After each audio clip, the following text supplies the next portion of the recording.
Janarandana Yashodanandana Brajanarandana Yamunatiravanachari Yamunatiravanachari Yamunatiravanachari Yamunatiravanachari Jayoradhamadava Jaya Kunja Bihari Jayoradhamadava Jaya Kunja Bihari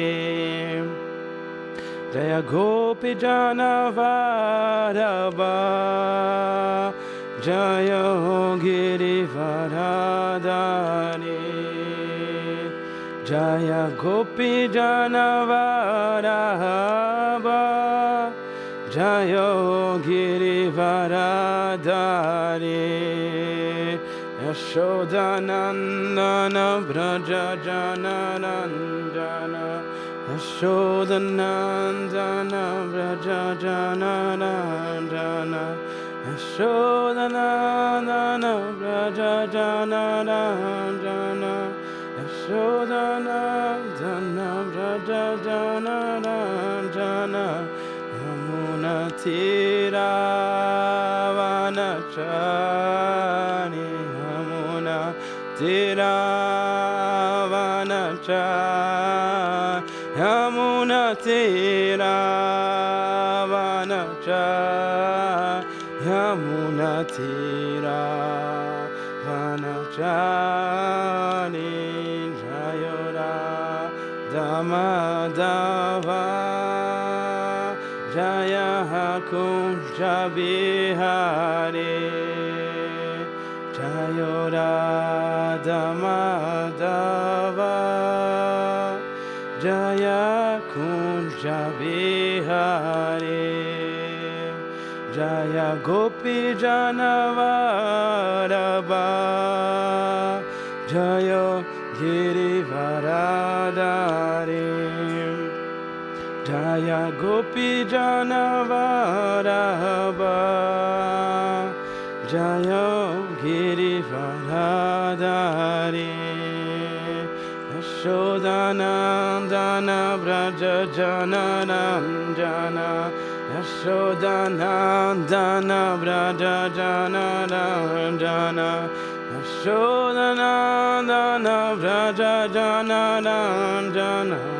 Yashodanandana Braja Janarandana Yamunatiravanachari Yamunatiravanachari Yamunatiravanachari Yamunatiravanachari Hare Krishna Krishna Krishna Hare Hare Hare Rama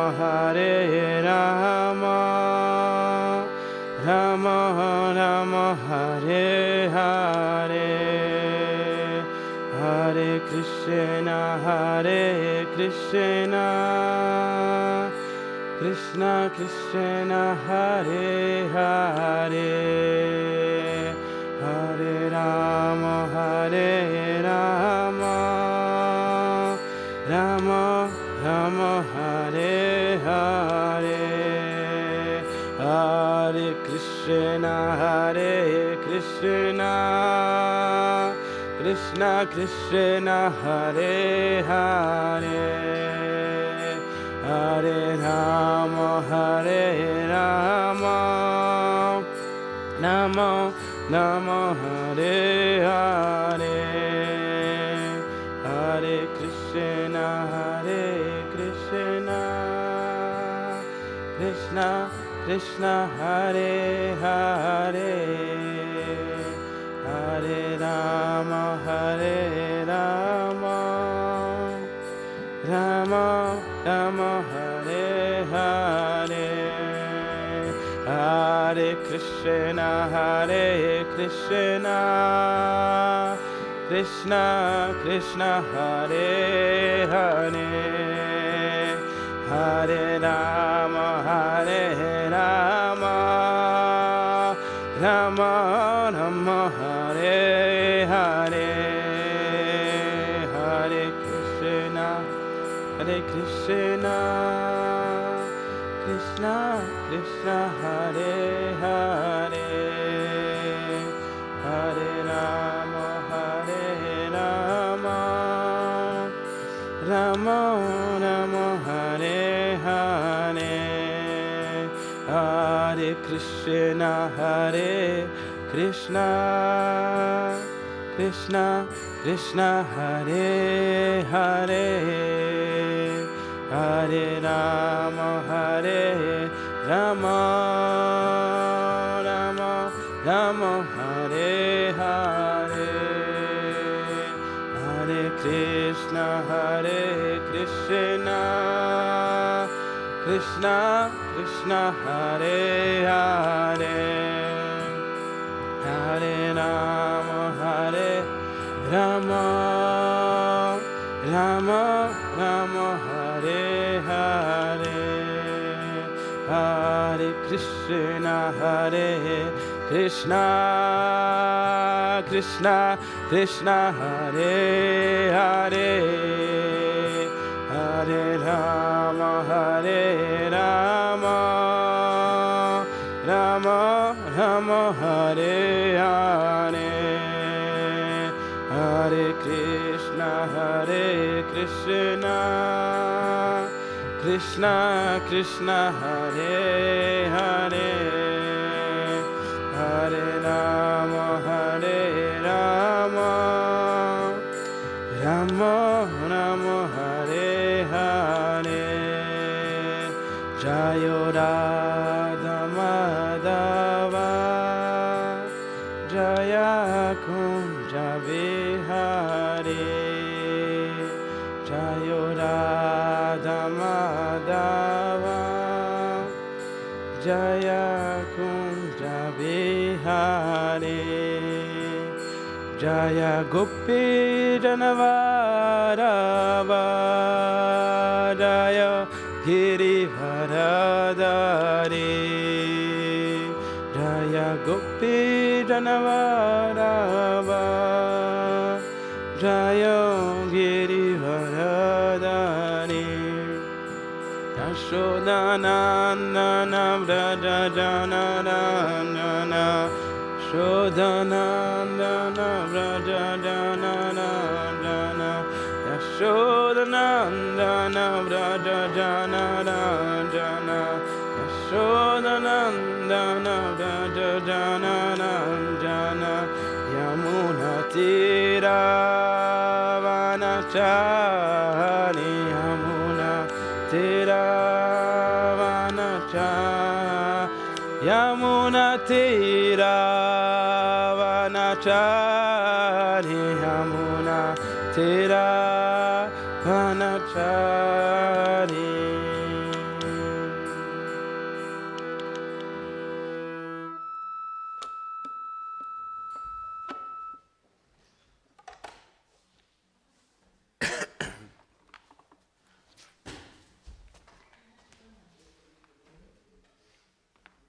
Thank you. Thank you so much.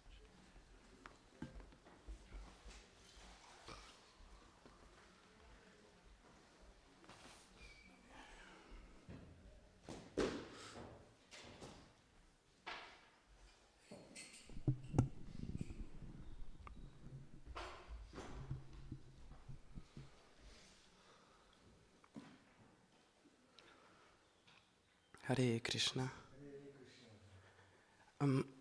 Thank you so much for the assistance. Also, I'd like to thank all the devotees here, and especially those who give us the opportunity to be able to grow in Krishna consciousness. This place is kind of extraordinary in that sense because it has all the facilities for us to be able to learn and to grow and to try to understand Krishna.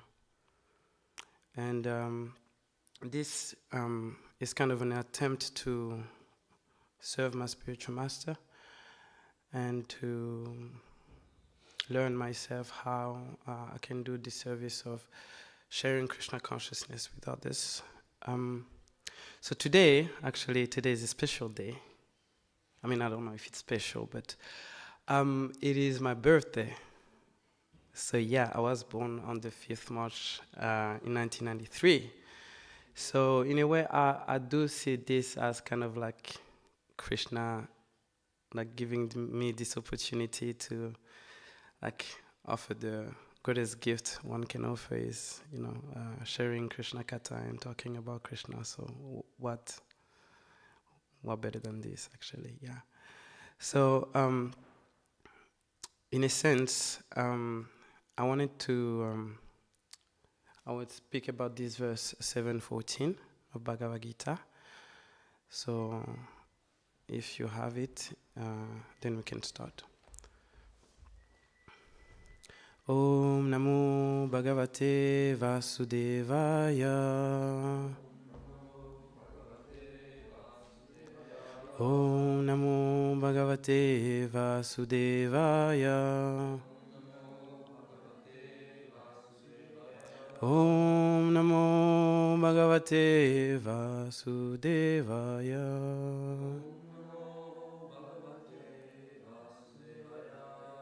And if would you please repeat? Devi Esha Gunamayi Mama Maya Duratyaya Mameva Ye Prapadyante Mayamitam Tarantite Devi Esha Gunamayi Mama Maya Duratyaya Mameva Ye Prapadyante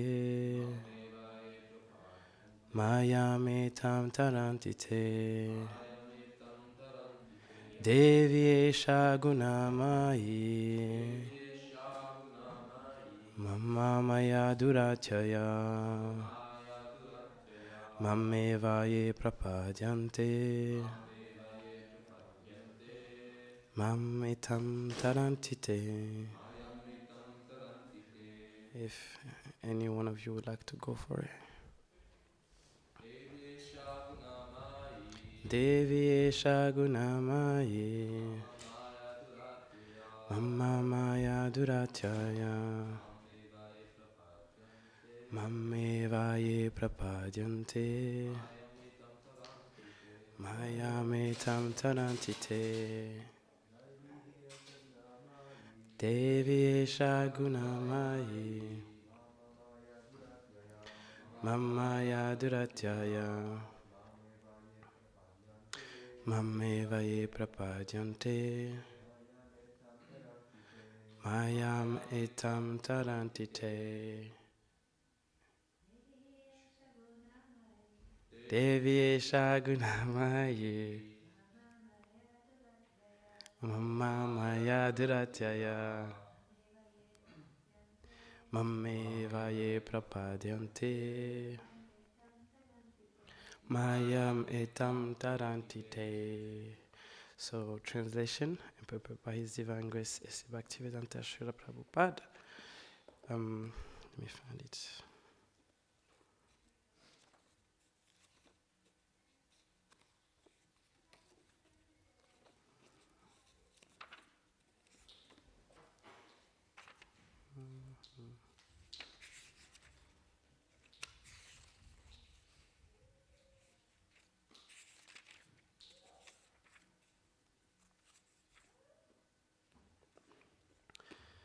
This divine energy of mind, consisting of the three modes of material nature, is difficult to overcome, but those who have surrendered unto me can easily cross beyond it. Purport. The Supreme Personality of Godhead has innumerable energies, and all of these energies are divine, although the living entities are part of his energies and are therefore divine. Due to contact with material energy, the original superior power is covered. Being thus covered by material energy, one cannot possibly overcome its influence. As previously stated, both the material and spiritual natures, being emanations from the Supreme Personality of Godhead, are eternal. The living entities belong to the eternal superior nature of the Lord, but due to contamination by the inferior nature matter, the illusion is also eternal. The conditioned soul is therefore called Nityabhada, or eternally conditioned. No one can trace out the history of his becoming conditioned at a certain date in material history. Consequently, his release from the clutches of material nature is very difficult, even though the material nature is an inferior energy, because material energy is ultimately conducted by the supreme will, which the living entity cannot overcome. Inferior material nature is defined herein as divine nature due to its divine connection and movement by the divine will. Being conducted by the divine will, material nature, although inferior, acts so wonderfully in the construction and destruction of the cosmic manifestation. The Vedas confirm this as follows: Mayam tu pakritim vidyan mayinam tu maheshvaram. Although Maya illusion is false or temporary, the background of Maya is the supreme magician, the personality of Godhead, who is Maheshvara, the supreme controller. Another meaning of guna is rope. It is to be understood that the conditioned soul is tightly tied by the ropes of illusion. A man bound by the hands and feet cannot free himself. He must be helped by a person who is unbound. Because the bound cannot help the bound, the rescuer must be liberated. Therefore, only Lord Krishna, or his bona fide representative, the spiritual master, can release the conditioned soul. Without such superior help, one cannot be freed from the bondage of material nature. Devotional service or Krishna consciousness can help one gain such release. Krishna, being the Lord of the illusory energy, can order this insurmountable energy to release the conditioned soul. He orders this release out of his causeless mercy on the surrendered soul and out of his paternal affection for the living entity, who is originally a beloved son of the Lord. Therefore, surrender unto the lotus feet of the Lord is the only means to get free from the clutches of the stringent material nature. The words Mam Eva are also significant. Mam means unto Krishna, Vishnu, only, and not Brahma or Shiva. Although Brahma and Shiva are greatly elevated and are almost on the level of Vishnu, it is not possible for such incarnation of Raja Guna, passion, and Tamaguna, ignorance, to release the conditioned soul from the clutches of Maya. In other words, both Brahma and Shiva are also under the influence of Maya. Only Vishnu is the master of Maya, therefore, he alone can give release to the conditioned soul. The Vedas confirm this in the phrase Tammeva Viditva, or freedom is possible only by understanding Krishna. Even Lord Shiva affirms that liberation can be achieved only by the mercy of Vishnu. Lord Shiva says, Mukti pradata sarvesham Vishnu eva na samsayaha. There is no doubt that Vishnu is the deliverer of liberation for everyone. Hare Krishna. So, if you please will assist me to recite the invocation prayers. Om Magyana Timidandasya Janandana Sharakaya Shakshuru Meditam Yena Tashmai Shri Gurave Namaha Shri Chaitanya Manu Bhishtam Shtapitam Yena Bhutare Svayam Rupa Kadamayam Dadati Svapadatikam Vandeham Shri Guru Shri Yutapada Kamanam Shri Gurum Vaishnavam Shah Shri Rupam Sagrajatam Sagana Ragnatam Vitam Tam Sajivam Sadvaitam Savadutam Parijana Sahitam Krishna Chaitanya Devam Shri Radha Krishna Padam Sagana Radita Shri Vishaka Vitanscha He Krishna Karuna Sindhu Dinabandhu Jagatpate Gopesha Gopika Kanta Radha Kanta Namostute Tapta Kanchana Gorangi Radhe Vrindavaneshvari Vrishabhanu Sutte Devi Pranamami Hare Priye Vancha Karpa Tarubhyascha Kripa Sindhubhya Evacha Patitana Pavanebhyo Vaishnavebhyo Namo Namaha Shri Krishna Chaitanya Prabhu Nityananda Shri Advaita Gadadara Shivasadi Gaura Bhakta Vrinda Hare Krishna Krishna Krishna Hare Hare Hare Rama Rama Rama Hare Hare. Thank you. So, as I was saying, today is a very special day, at least for me. Not only because I was born on this exact date, but also because my father sent me a message today saying that he was now a vegetarian. So he's not eating meat anymore. That's a nice present, I think so. So like this, Krishna is talking about how difficult it is to overcome his material energy. So, in a sense, we're trying to understand the cause of liberation, what can free us from this material world. And it's interesting because if we look at the etymology of the word duratyaya, difficult to overcome, there's actually a French word that relates to it, that is dur. When something is dur, it means that it's difficult in French.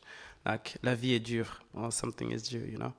So we see that, of course, Sanskrit, you know, is the root language of all others. And it literally means in Sanskrit something that is remote or distant. So it's far away. So in that case, it is difficult to cross because there's this impediment of time and space as in matter, right? So another example that can be given is Durvasa Muni.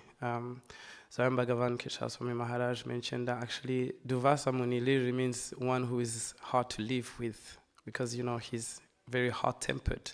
So in that sense, he's Vasa, which means to live with, and Dur, again, difficult. So in that sense, you know, that word actually imbibes how hard it is to overcome this material energy. And we can go on in more detail to understand how hard it is. So if we think of birth, for example, because again, I was born today, I'm not expecting any gift, but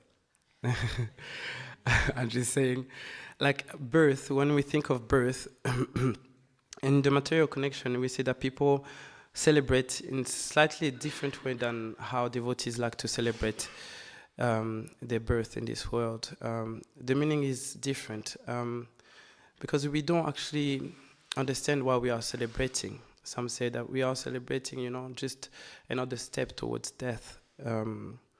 And also understanding that coming into this world is not an easy feat. It's actually something very difficult.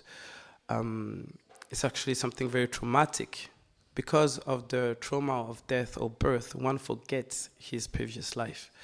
Because you see, a person can live such a trauma in life that the defense mechanism for the person to be able to function afterwards is to completely forget that particular trauma. So when people ask, why is it that we don't remember our past lives? If you ask so many, but why is it that we don't remember that? Because we won't be able to function if we had such remembrance of all the things we've done and all the things that have been done to us. It will be impossible to function. Therefore, this forgetfulness can be seen. Hare Krishna. Shri Shri Radha Gokulananda ki jai, Shri Sitaram Lakshman Hanuman ki jai, Gauranita ki jai, Shri Prabhupada ki jai. That, again, forgetfulness can be seen as a mercy of the Supreme Lord.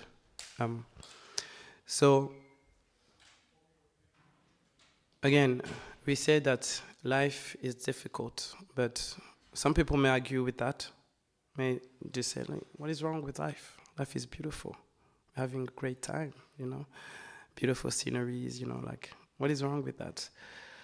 And it is described that actually this material world is dukkhalayam, full of miseries, And some people will not agree with that, in the sense that they are living a good life. So for example, in Sankirtan, if you are distributing books, we're trying to give a book to a person, that person may agree that I'm already happy. Why would I need to take a book on how to become happy in any other way? Like, I'm already fine where I am. And perhaps even those people like to be in the mode of passion and have, like, ups and downs, and have, like, the fast life, la vida loca, like they say. So, like, again, that's why we need to deeply understand that what is the reality of this world that we live in, actually. Because in order to develop the desire to get out of this material world, we need to understand what it actually entails. Again, coming back to this question of birth, when we come into this world, we come in, and what does the baby do the first thing they come in the material world? They cry. They cry. They cry. They may open their eyes and cry some more. But that's the first thing they do. And what happens when we leave this world?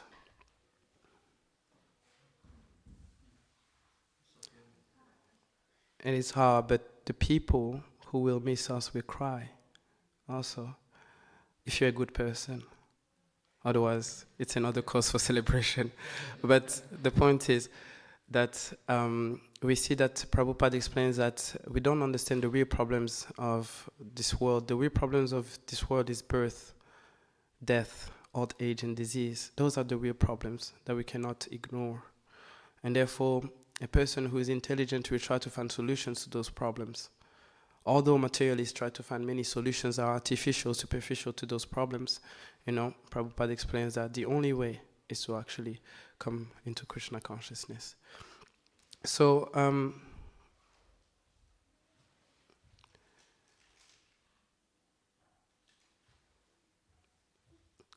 one thing that I would like to share to kind of give how I came into Krishna consciousness and why this birth thing is kind of special is that when I was born in Rwanda, and at that time it was already a time of turbulence, a time of war and genocide.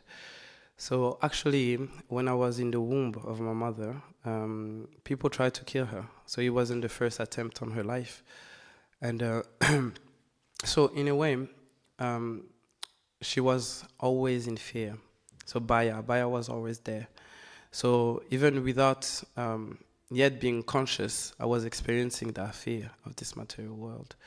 So it's not that this is an isolated case at all.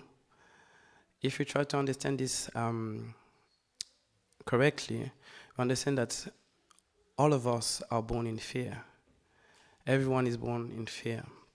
And this fear can be expressed through fear of death, fear of loss, fear of the boss, fear of anyone really who can disturb our attempt to enjoy this material world.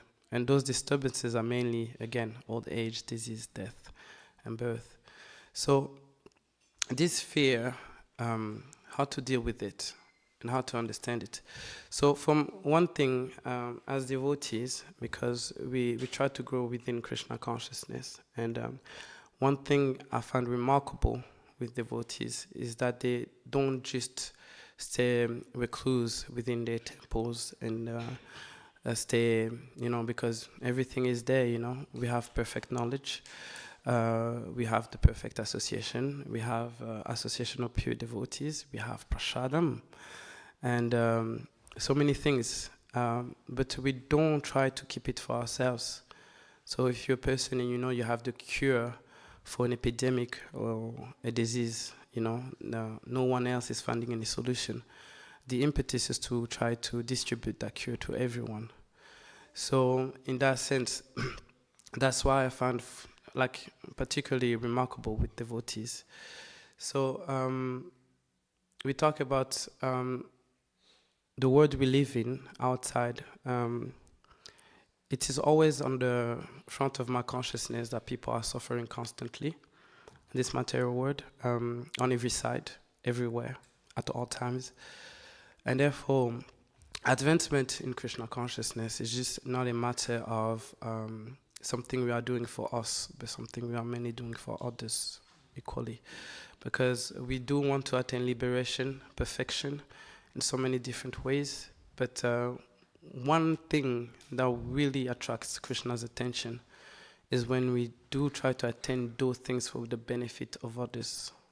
So, and again, one other way to understand the difference between the material world, which is apara, and the spiritual world or spiritual energy, which is para, supreme, is that Prabhupada explains that actually material world means it is selfish, means that one is selfish, and spiritual world means that one is selfless, like this. So in order to, again, develop that desire to want to come out of this material world, we need to understand what it is. And of course, Krishna said, so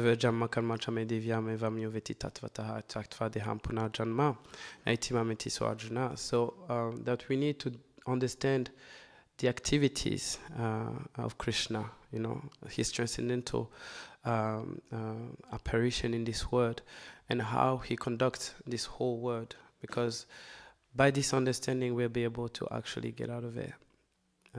So the material world is described in many different ways.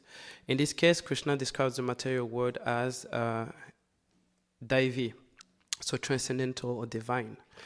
In other places, Krishna described this material energy as inferior, and in other places he described it as external. In other places he will describe it as separate energy. So how do we understand that? That this material energy can be at the same time divine, but also inferior, separate, and external. Any ideas?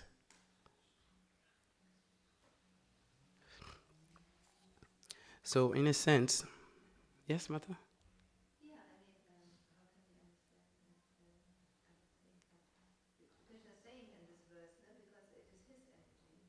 Mm. Yeah.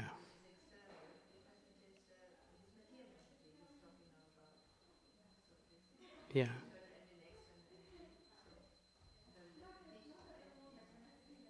Yeah.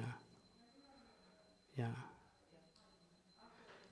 Yes, David? I was just thinking in the material world we have, they say that energy is always there in just in different forms as well. So Mm-hmm. energy, Krishna's energy can all take different shapes. Like they say that we only perceive material due to our consciousness as well. Yeah. Yes. As we were explaining just earlier in Bhakti Shastri, when we think of matter and spirit, it's just a question of how we employ it. Because it is, the example is given as Krishna being the electrician, Electricity is one energy and coming to give power to all the cities and the houses. But at the same time that they can give heat, the electrician can manipulate that electricity, that energy in such a way that it cools things also. So you can use it for fridges and to cool other things. So it is the same energy, but it has two different purposes. And would you like to add something? I was just listening to a lecture recently about Mm. Prabhupada mentioning that even if God does have a form, something like that, he was mentioning that even if Krishna was to come down to this material energy, it still wouldn't be material energy, it still be spiritual energy, because it is Urdhva, his energy. So it's simultaneously one and different. And Krishna said he himself says, I am in them, but they are not in me. Right. See the differences also. Right. But really, material energy is that, as you mentioned, selfishness is that contact of nature. Karana Guna Samasya, that quality of the desire to enjoy, that really is the perfection of desiring to enjoy separately from Krishna, as Krishna is. Yeah. Exactly. So essentially, the material energy is described by Krishna as being, an emanation of him.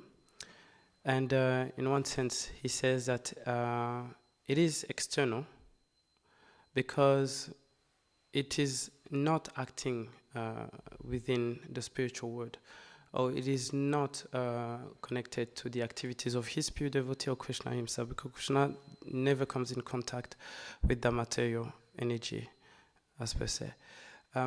So if you can see it, for example, as what is there outside of Krishna? What exists outside of Krishna? Can anyone answer that? What exists outside of Krishna? Nothing. Nothing exists outside of Krishna. That is the point. So Maya, that which is not. If we try to go outside of Krishna, become independent from Krishna, we enter a realm of illusion. Because nothing can be there outside of Krishna. Krishna is everything. Therefore, this world is created particularly to suit that desire that you want something to enjoy apart from Krishna. So that is essentially what Maya means. Or it can also mean other things, like mercy, for example. And in a way, we can understand that this material creation is described in many different ways by Prabhupada. It is in a hospital, it is a prison, or it is a madhouse, depending on Prabhupada's mood. Actually, I think my favorite one is a hospital. I think I really like that one because there was a time I wanted to be a doctor. So I wanted to kind of help and heal people. And what better place to do that than a hospital? So how to become a surgeon and things like that. In a way, Krishna fulfilled that desire because what we do here is that we try to become physicians, not of the body, but we try to become physicians of the soul. So we do try to heal people by actually operating on them. And those are invasive surgeries in the sense that the Maha Mantra is something that pierces through the walls of material nature and goes straight to the soul. And this is one way that we are able to get out of this material world, to really focus on the Maha Mantra. A lot of emphasis has been given to chanting this past few days. I don't know if you've noticed. Okay, generally, now Krishna consciousness, a lot of emphasis is given to chanting the Maha Mantra. So many other things can be said about the material energy and how to understand it. For example, one can understand it as the shadow of Krishna. So it never faces Krishna. So imagine that you are looking away from the sun. Immediately what you see is shadow. So in the same way, Krishna is compared as the sun in this connection. And just looking away from him, we create this shadow, which is just a reflection really of what really is. It's not the actual thing, So the material world looks like the spiritual world in many ways, but it's just a shadow of the spiritual world, really. And I found that once I heard that something very interesting to meditate on, that if you see the shadow of something, what does it make you think of? Like the shadow of an apple. It makes you think of an apple, right? Yeah, because if you see the particular, like when we were kids, we do like play with our hands to make different types of shadow on the wall, with the light, So it will remind you something, exactly. So in the same sense, by analyzing and understanding this material world, we may be able to understand what really goes on in the spiritual world on a higher level, on a higher plane, like this. So again, because our fundamental nature is to actually be selfless and to serve Krishna. So we need to understand why we are put in this world, which is mainly, like we said, since it's a hospital and a prison house, this is a time for us to be rehabilitated into devotees and how to live within the spiritual world as servants, which is something we have forgotten. So in one sense here, I put that material nature, if you don't truly understand it, can just seem like a bully, like the energy that victimizes the living entity, abuses the living entity. And there's this story actually of this student, aspiring student, who went to see a guru because he wanted to be on the high level, high spiritual level as the guru. So he went to see the guru and he asked him, like, please teach me because I want to be, as good as you on the high level. And the guru said, okay, meet me tomorrow at the beach. And they went to the beach, and the students didn't know really what was going to go on. So he didn't really dress appropriately for that particular lesson. So when he met the guru at the beach, he asked him to just step into the water. So the students, of course, he abided by that order and stepped into the water. He asked him to step a little further into the water until he got the water like above here. And then the guru came to him and took his head and just put it under the water. So while the student was gasping for air, having so many different thoughts, what is going on, at some point, the only thought that he had, what do you think it was? Air. He was gasping for air. The only thing he was thinking of is like, how can I get some air? Because this is the point where like there's nothing else in your mind. So in the same way, material nature will victimize us and abuse us. And it's actually interesting because Bhakti Gauravani Maharaj, a disciple of Prabhupada, he said that what we think of happiness is just the cessation of suffering. So it may be that like we are underwater for so long that the moment we have a little, we think this is happiness, but actually this is not happiness. This is just like a relief from the suffering. And you can connect that, for example, to the impersonalist, the ones who want to merge into the Brahman. Why? Because they are people who are suffering. They are enormously suffering. They are tired of this material world. So what they are trying to do, they negate it. They completely negate it. And they try to get that relief by attaining the Supreme Brahman. But what it does is that it's just not enough. Because it's not actual happiness. There's no relationship in the Brahman, so they have to come down. So while we are in that state where we are completely submerged, what is our life air? Our pran? In this particular case, we understand that our life air is Krishna. And that we are like, completely missing that relationship with Krishna. And this is why it is not possible to breathe, and suffering is therefore a consequence of that. So, so real enjoyment, because after all, we are spirit souls and we want to enjoy. Real enjoyment, Prabhupada said that we must collaborate with Krishna, not to try to enjoy from Krishna or separately from Krishna. They say like we are like mini gods, and that we're trying to enjoy the kingdom of God without God in it, So ultimately, when we think of the material energy, we can think also of the material energy as Durga Devi personified, who is also a devotee of the Lord. So in this way, we understand that if we surrender to Krishna, she will remove her covering in order for us to be able to go back home, back to Godhead. So, okay, there's some other points I would like to kind of mention before I get to the point of surrender, because that point of surrender is very important to understand how we can get out of this material world. So first, if we really understand, that this world is full of suffering, this is one thing. This is one principle that will help us, try to get out of it and develop the urgent desire to actually advance in our Krishna consciousness. So it's really important to actually get this one. That not only we are suffering, that everyone else is suffering in this material world, right? and understanding what the material world is, so it's different aspects, whatever can help to actually understand what is the energy entails, and what is the purpose of this energy, what is the purpose of this world. You see, it is said that, like there are 4 fundamental questions in philosophy that one person can ask. One is, who am I? What is the soul? The second one is, what is God? Who is God? The third one is, what is this world that we are living in? And the fourth one is, what is the relationship with each other?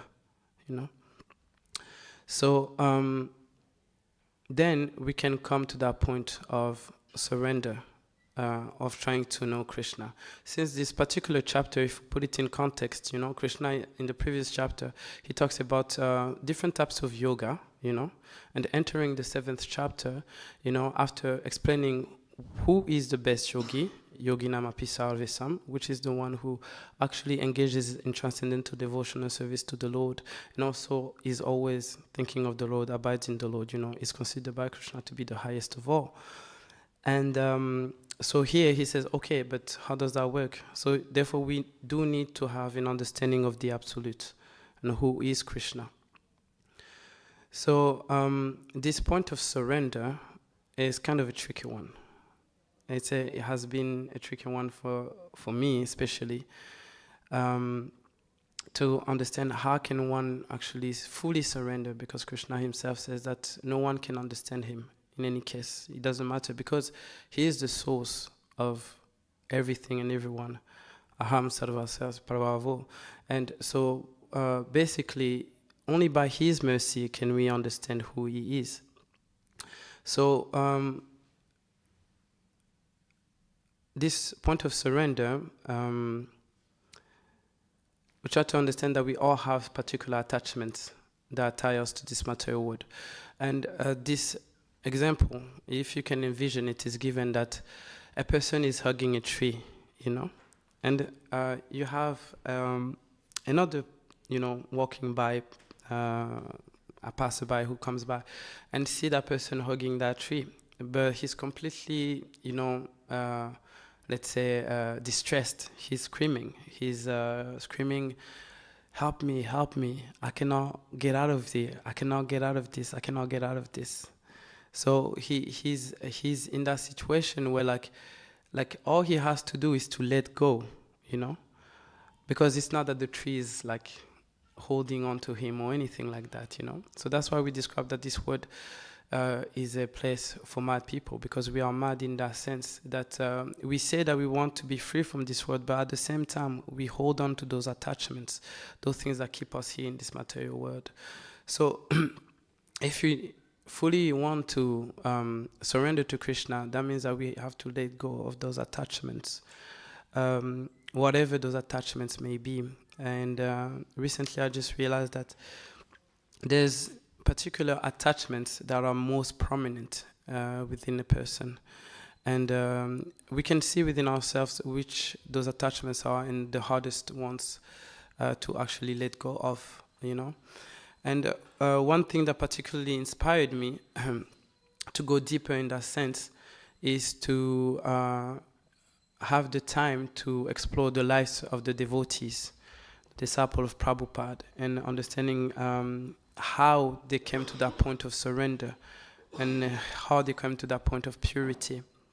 And just recently Prabhu shared a passage from Radhanath Swami's book, saying that he has done so many austerities to get to where he was and to get to India, and living in a cave and having abandoned everything, particularly all that he had left was his harmonica, and even that, thinking that that was the last thing that he had, actually he threw it into the Ganges, and what came out of that?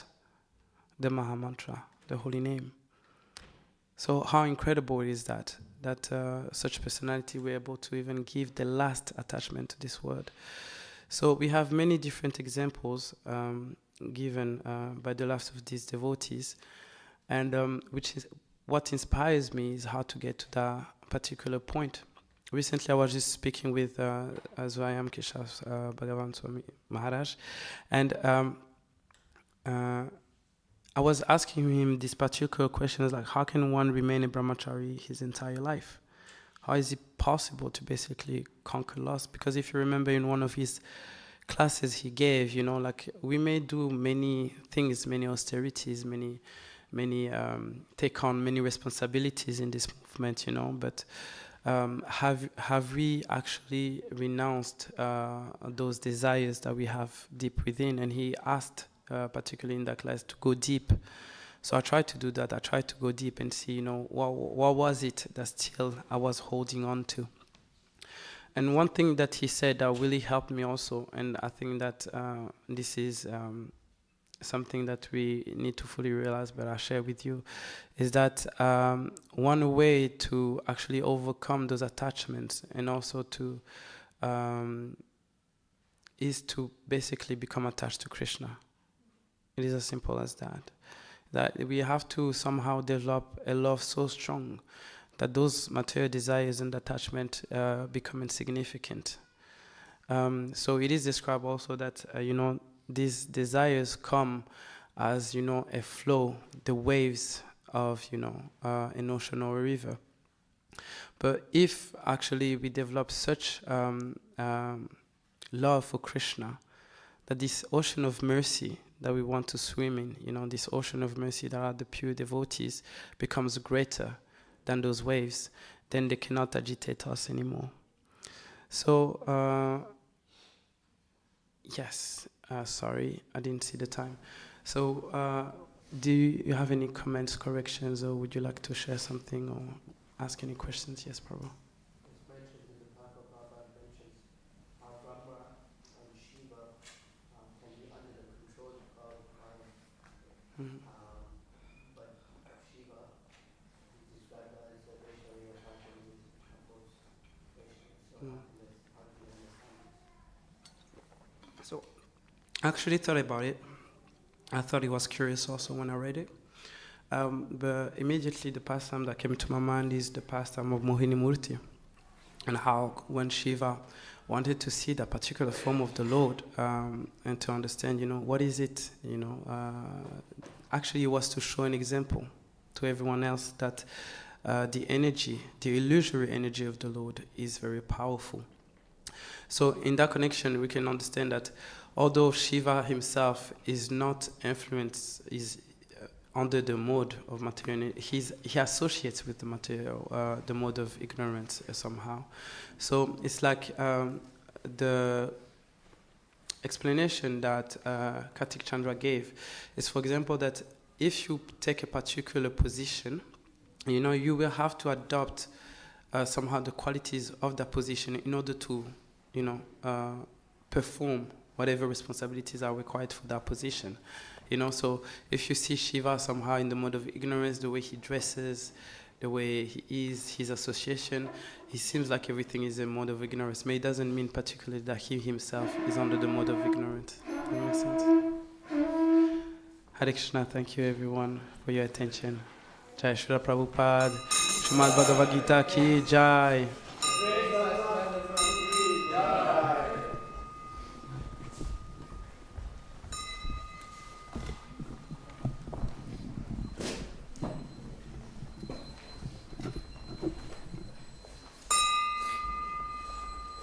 Shri Radha Govind की जय, सीता राम लक्ष्मण हनुमान की जय, गौर निताय की जय, श्रील प्रभुपाद की जय।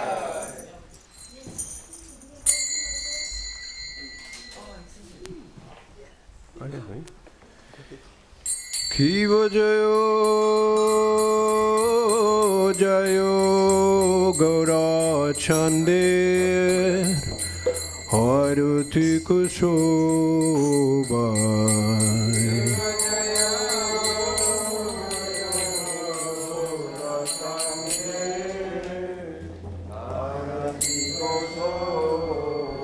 Kiva Jayo Jayo Gaura Chande Haruti Kushoba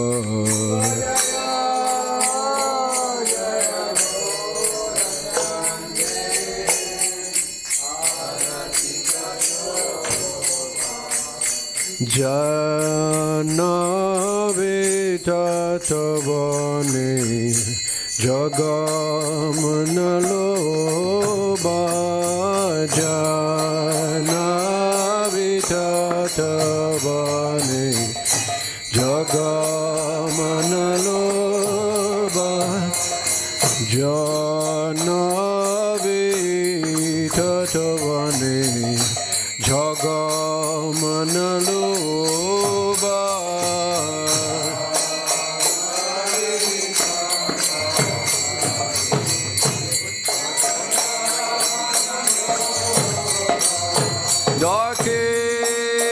Dakineni tai chan Bame godadara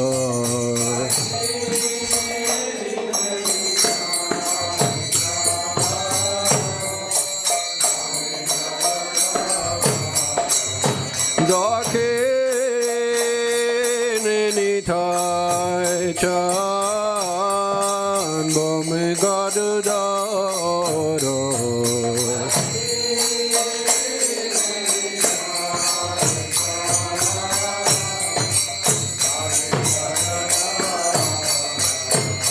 Nikate Advaita Srini Vasachadadara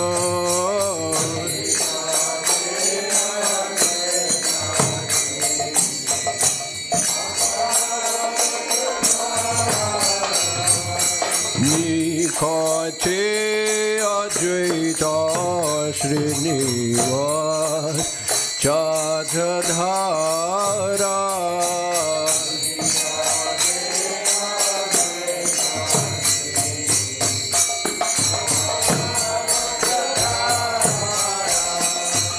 Muse Ache Gorachan Ratna Singosane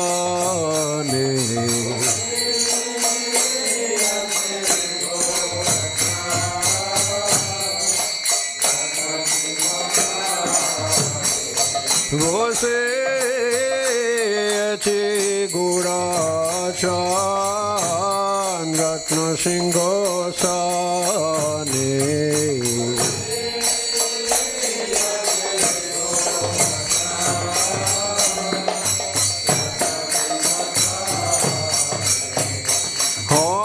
Haruti Kore na Brahma Hare Devagone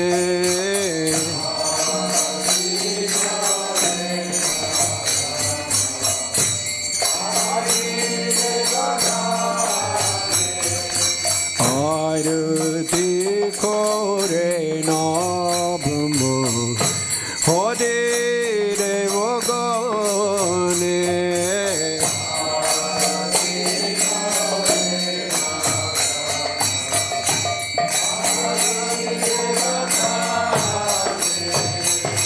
Nara Hare Adi Kare Chamaradulaya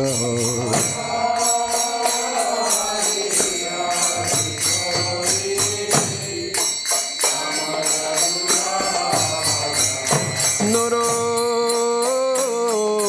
Hare Adi Kare Chamaradulaya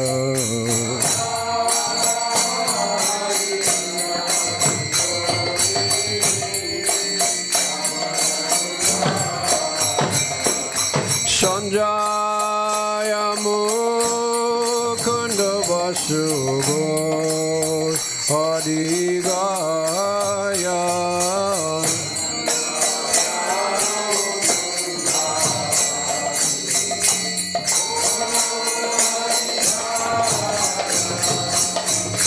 Sanjaya Mukunda Vasugo Adigaya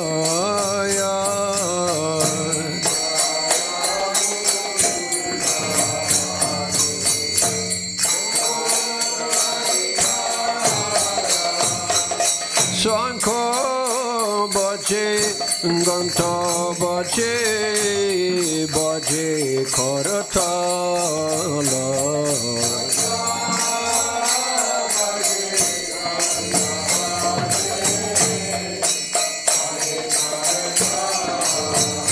Shanko baje ganta baje baje kharatala